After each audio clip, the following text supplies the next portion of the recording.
May update si Trillanes sa posibleng alyansa ng Marcos admin at oposisyon na kakamping. Okay. Ay, ito yung walang peke sa mukha ko. Sabi naman ni Lacson. Ay, grabe. Pinag-usapan na talaga mga kabsat. Nakapaw. Ito, medyo maigsi ito sa to. Congressman Tino, binanatan si Tiangco, galawang DDS. Mabsat daw ang pagtutol niya sa impeachment ni Sara. Paano ba naman? Ito, naalala ko, Mabsat, no? Diba sabi niya? Kapag wala daw nakulong na big fish hanggang February 6, pag wala daw napakulong na big fish, sino ba tinutukoy niyang big fish dito? Walang iba kundi si Romualdez. Kapag hindi daw napakulong si Romualdez o kaya kung sinong big fish na breaks your joints. Big fish na gustong makita ni Toby, hindi daw siya pipirma sa impeachment. Bakit? Kawalan ka, Toby? Bakit? May bilang ka? Toby? Bakit? Kung hindi ka pipirma sa impeachment ni Nico, bakit? Pumirma ka ba last year? Really, Toby? Pumirma ka ba last year sa impeachment? Di ba may listahan tayo kung sino yung mga hindi pumirma? Di ba? Out of the 300, 200 plus lang ang pumirma. Ang kailangan lang 105. Bakit? Pag hindi ka pipirma, hindi na ma-impeach si Sara? Are you sure? Bakit? May bilang ka, Toby Tiangco? O sige, bahala ka na dito. Congressman Tino, binanatan ni Tiangco. Galawang DDS daw ang pagtutol niya sa impeachment ni Sara. Here we go. Sige, pasok, attorney. Here we go.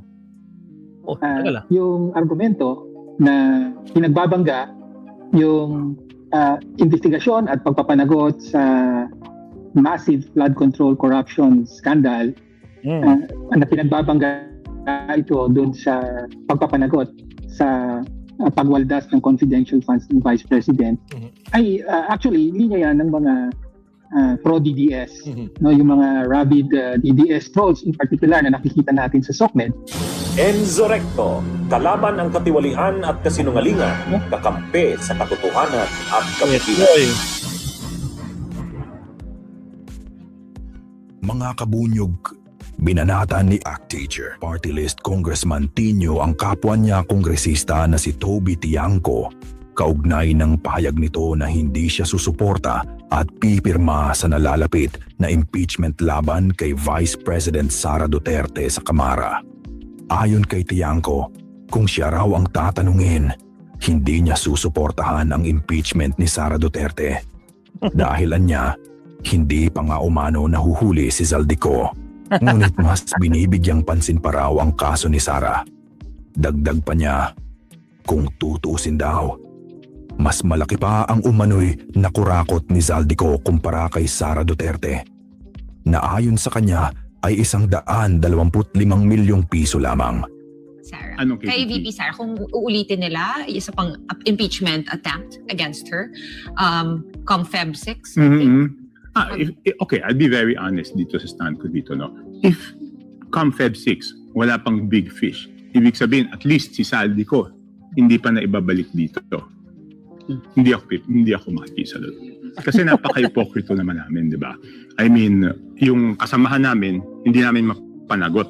Tapos gusto namin mapanagot yung ibang tao. Di ba? Parang dito kasi sa kasong to, parang kami piskal, di ba? Tapos kami... Kita niya na, lumabas ang totoong kulay ni Trojan Horse, mga kakabsat. Sir Leonardo Artonzala, nako po na Yumichin. Eto na, lumabas ang totoong kulay. Bistado ka. Piskal.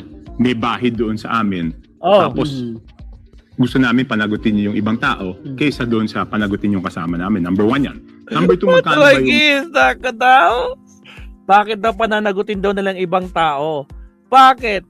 Meron, di ba, ang daming ebidensya. There are 7 articles for impeachment kay Ilustay. Unang-una dyan, yung pagbanta niya sa buhay ni Marcos, ni Bongbong, ni Lisa, tsaka ni Romualdez. Diba? Nang kamote talaga. Lumalabas ang totoong kulay ni Toby Tiangco, mga kapsat. Oh, yan na. Umaalingasaw ang kanyang pagiging Trojan horse. Sabi ko na nga po, wala talaga magagawang matino to eh. Duda talaga ako noon eh. Noon pa lang yung naging kontok, naging ano yan, campaign manager. Tama ba? Basta campaign manager ng alyansa na ako po, paktay. Bakit sa dami-dami? Si Toby pa talaga. Nako po. Sige tuloy. Yung ina-accuse nila kay VP Sara, 125? 125 million. Eh dito magkano? Ilang bilyon? Kahit na, malaking pera pa No, din. I mean, you compare it. Diba? Ayoko lang nung... Kahit, mga kamsat, 125 million lang daw yun. Baka nakakalimutan ni Toby, 612, 512. Baka nakakalimutan niya. Ha? Pag pinagsama mo yung DepEd saka yung OVP na mga questionableng paggamit sa kanilang confidential fund. Ay, grabe si Toby, mga kakabsat. Okay lang daw yan kasi 125 lang yun. Mas malaki yung kay Zaldico. Dapat nakafocus kay Zaldico. Makalimutan na yung 125 ni Lustay. Matragis na. Tingnan niyo yung mindset nito. Tapos itong gagawin yung campaign manager ng alyansa. No doubt. Kamote. O, sige tuloy. Ayoko Yeah. nung nagmamalinis. I see your point. Ayoko nung naguhugas kamay ka, papalabasin mo, ikaw malinis. Eh ito naman kay Saldi, di ba? Bakit di nila mapanagot? So the government has to do everything. Bakit hindi nila mapanagot? Kasi wala nga sa Pilipinas. Nagtago na. Pinaghahanap na. Isa na siyang pugante. Di ba? Tragis. Ay, ina yan. Toby. Ano mapanagot si Saldi whether or not may impeachment against VP Sara? Dahil dito, umani ng matinding batikos ang naturang pahayag ni Tiangco. Talagang babatikusin itong si Toby Tiangco. Nako po. O, ano masasabi niyo mga sa mga statement nito ni Toby Tiangco? Okay lang yun kasi 125 lang yun. Kumpara naman kay Zaldico na bilyon-bilyon. Yung kay Sara, 125 lang yun. Anak ng kamoting Zaldico to. Ay, anak ng kamoting Toby Tiangco to. At dito na nga pumasok ang reaksyon ni Congressman Tino Yun na. tinawag ang ganitong pananalita bilang linyahang DDS. Heto mga kabunyog panuok. Sige. Panoorin po natin ang naging pahayag kaugnay nito. Sir, pwede niyo po bang linawin ang sinabi niyo na ginagamit ni Congressman Toby Tiangco na parang DDS narrative na dapat may mahuli muna na big fish dito sa mga flood control scandal?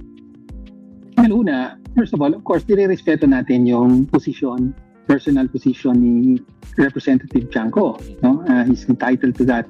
Ang sinasabi ko lang ay yung argumento na pinagbabangga yung investigasyon at pagpapanagot sa massive flood control corruption scandal na pinagbabangga ito doon sa pagpapanagot sa pagwaldas ng confidential funds ng Vice President ay actually linya yan ng mga pro-DDS, no, yung mga rabid DDS trolls in particular na nakikita natin sa SOCMED.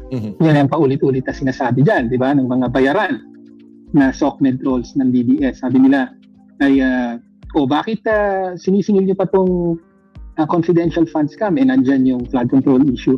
Ang punto natin ay hindi maaaring pagbanggain at mali na pagbanggain ito. Dapat panagutin ang mga opisyal na may kasangkutan sa anumang issue ng corruption. Whether it's flood control or yung maling paggamit ng confidential funds. No?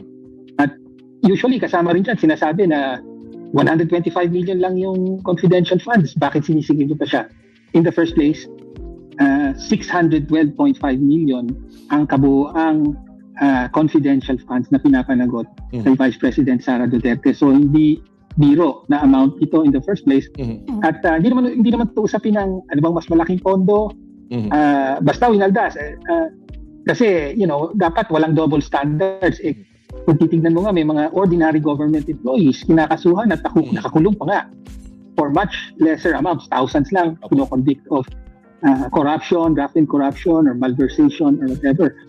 So, whether it's whether it's billions or hundreds of millions, kailangan panagutin, lalo na yung mga pinakamataas na opisyal, Opo. whether it's the president or the vice president.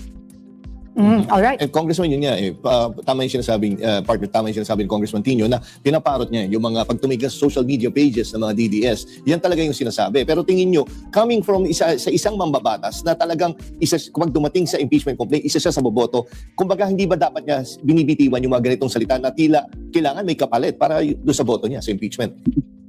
Well, as I said, lahat ng mga representatives na entitled sila sa kanilang posisyon at opinion. No? Pero kailangan handa rin ipagtanggol, lalo na sa Court of Public Opinion. Okay, sa tingin niyo raw ba, sir, na maaaring mind conditioning raw ito para sa ibang mga mambabatas? Work is a pain in the apps.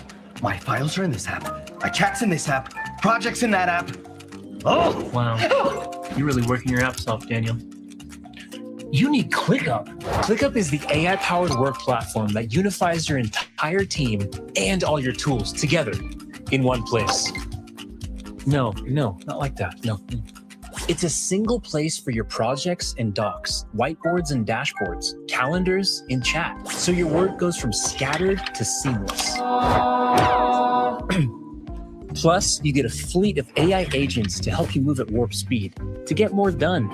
This is the future of work. With ClickUp, it's like having your own assistant. ClickUp, what should I focus on today? Okay, schedule time to work on these tasks. I want an assistant. We've been over this, Greg. Before ClickUp, your work apps couldn't talk to each other. With ClickUp, a project can go from a whiteboard to a doc to a task to your team's chat. That's because all your work tools speak the same language. Unlike you and the night cleaner. Thanks, I've been working out. ClickUp turns your projects on autopilot with AI agents that assign and prioritize your team's tasks. So the work is visible and everyone knows what to do, even Randy. ClickUp is like your work bestie, who always has your back. The intern is taking all of that on? Good for her. ClickUp? What did I just agree to in that meeting? And how do I do that? Okay, send it to my team for review. ClickUp streamlines work. From fast-moving teams to multi-billion-dollar companies, see how the future works. Get ClickUp for free today.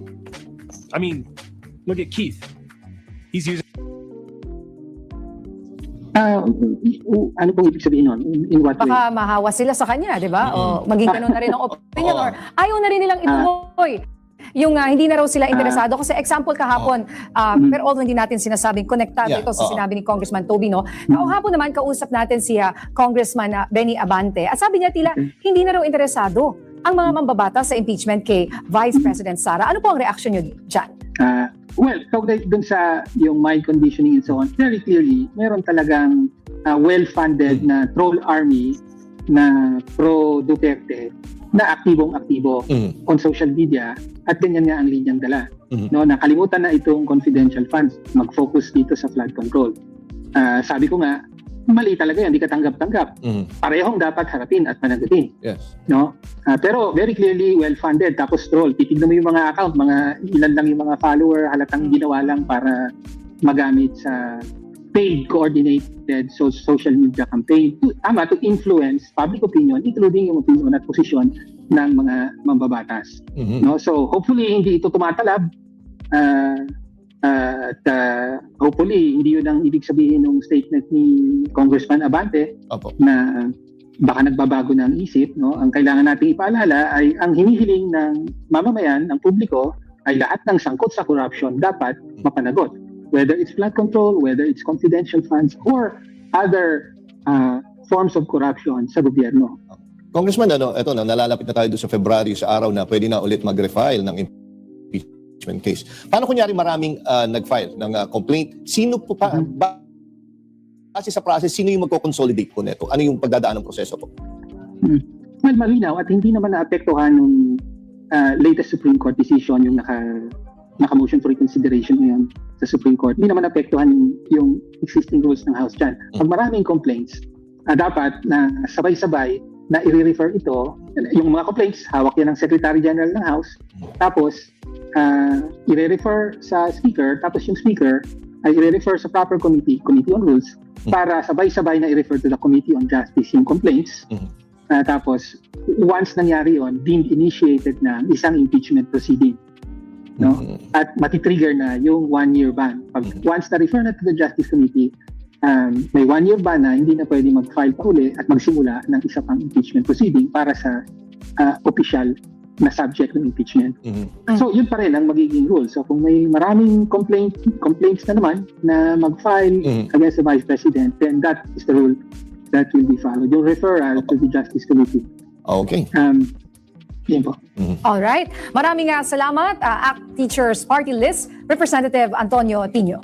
Ayan mga kabunyog na rinig at napanood po natin ang naging Shoutout, paliwanag Archer. ni Congressman Tino hinggil sa mga pahayag ng kapwa niya kongresista na si Toby Tiangco. Kung tutuusin, may punto ang sinabi ni Congressman Tino na hindi dapat paligtasin si Sara Duterte. Kahit pa sinasabi ng ilan na mas maliit umano ang halaga kumpara sa kaso ni Zaldico. Hindi naman kasi magandang dahilan ang pagiging mas kaunti para hindi na managot. Kung may ginawang mali, dapat panagutin. Kahit sino pa iyan. Mapa Zaldico man o Sara Duterte. Walang dapat maging espesyal sa isang demokrasya. Pantay-pantay ang pananagutan sa batas. Anyway mga kabunyog, hanggang dito na lang po ang ating topic. Maraming salamat sa inyong pakikinig at mabuhay po tayong lahat. Bunyog, halikan na kasama ka. Salamat, Attorney Enzo Recto Mabsat. Naka-live siya, Attorney Claire Mabsat.